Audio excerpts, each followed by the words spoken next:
UFC 307 is this Saturday, and these are my predictions. So we're starting right off with the main event, Pereira versus Khalil Rountree. Khalil Rountree is getting the most undeserved title shot in UFC history. We cannot argue that. What has Khalil Rountree done to deserve this fight against Alex Pereira? Literally nothing.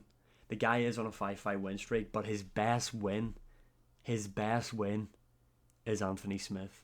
I'm going to say that again for the people in the back.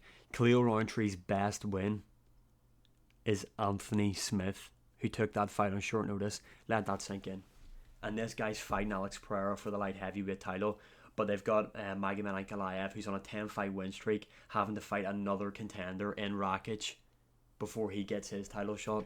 Make it make sense. Again, this is just a prime example of how the UFC rankings mean literally nothing.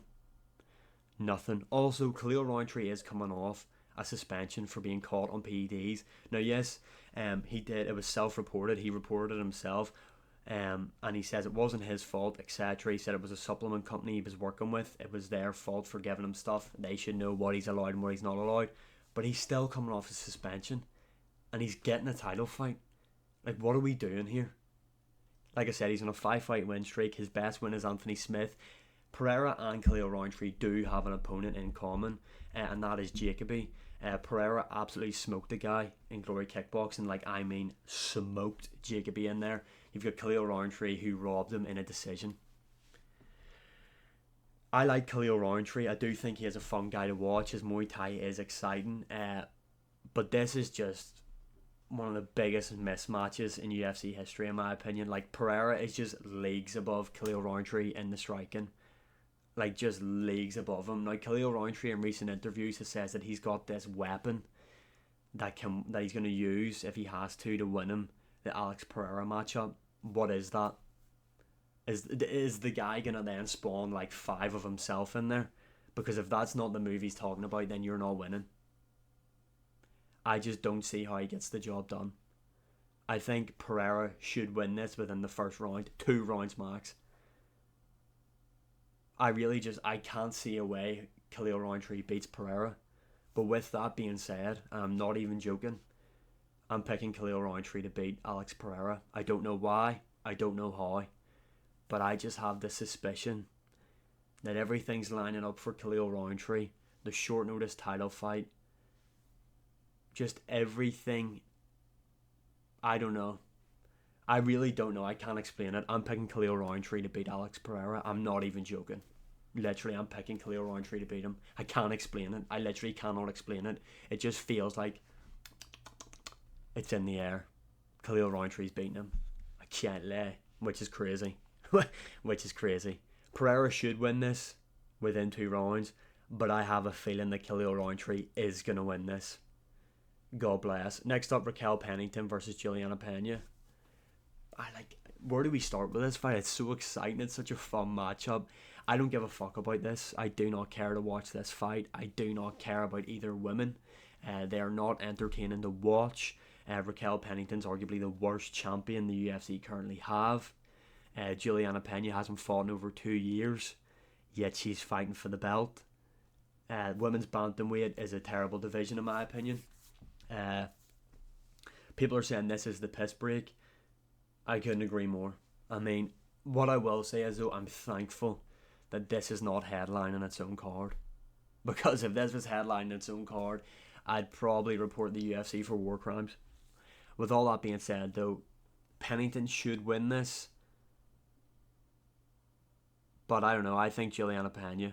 And my only reasoning behind Juliana Pena winning, why? She beat Amanda Nunes. That's literally my only reasoning behind that. I don't give a fuck about this fight, to be honest. I don't care who wins. I really just... This is probably a TikTok scroller, this fight right here, to be honest. Then we have got in the feature fight Jose Aldo. Let's go, making his return against Mario Batista. Not really his return, because he did come back at UFC 301 to face Jonathan Martinez. But Mario Batista, he is on a bit of a run. I'm pretty sure he does train with Sean O'Malley. I think he trains out of that gym. So it is a good gym, obviously. But I just don't see Mario Batista beating Aldo. Like I said, he is on a bit of a run. His best win's Ricky Simone. You know what I mean? It's like, if that's your best win, you're not beating Aldo, in my opinion. I think Aldo at bantamweight is... A bantamweight Aldo is much bigger than these guys, much stronger. He's a much better striker than what Mario Batista is. Mario Batista will not be able to take Jose Aldo down. He's got like a 90+% takedown defense percentage throughout his entire UFC career. The guy's got great takedown defense. It's a 3-rounder, so I'm not really worried about Aldo gassing out that bad, even though it is at altitude. I cannot believe Aldo is an underdog going into this matchup. It is such free money. That's not financial advice. I'm picking Aldo to win this by decision. Next up, Caitlin Vieira versus Kayla Harrison, aka Mr. Olympia. Kayla Harrison's going to win this within like a round, to be honest. 2 rounds max. In terms of the women's bantamweight division, Kayla Harrison will run that division. She will become champion very shortly. And I feel like the only tough fight she'll get is if Amanda Nunes comes back. And even then, Amanda Nunes has been out for quite some time now. Will she be the same when she comes back? I doubt it. Then we've got Roman Dolidze versus Kevin Holland. This is the main card opener. Again, the amount of value on this card is crazy. Roman Dolidze being an underdog against Kevin Holland is criminal in my opinion. I'm taking Roman Dolidze all day long.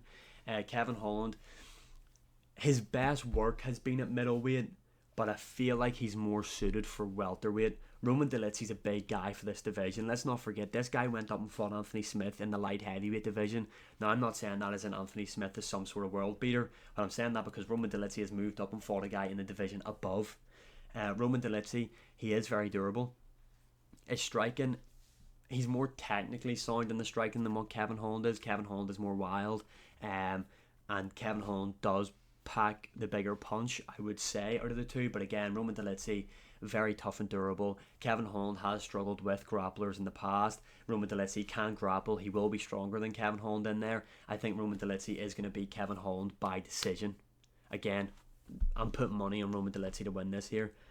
Headlining the prelims, we've got Stephen Wonderboy Thompson versus Joaquin Buckley. Again, another underdog that has so much value in it. Stephen Wonderboy Thompson, I'm picking him. I am picking Stephen Wonderboy Thompson to beat Joaquin Buckley. This fight is more than likely going to take place on the feet.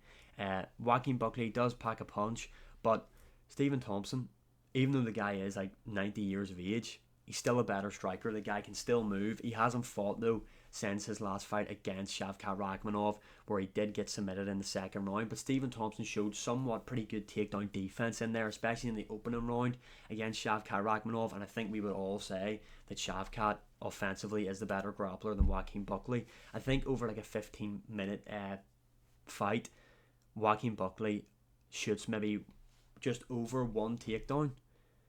He needs to shoot a lot more against Stephen Wonderboy Thompson, in my opinion, in there. I think Wonderboy, with that body kick, I think he's going to keep Joaquin Buckley at range, working his kicks. I do feel like he might get clipped at some points from Joaquin Buckley, but I feel like overall this is going to be just a classic Wonderboy performance on the feet. My only worry is his age, but I feel like he's that elite in the striking. I don't think Joaquin Buckley is a particularly amazing striker. I do think he is good, and like I say, he does carry a lot of power. His lateral movement's good as well. That could give Wonderboy some problems, but I think Wonderboy's just a better striker. It's going to be a striking matchup. Wonderboy's going to win.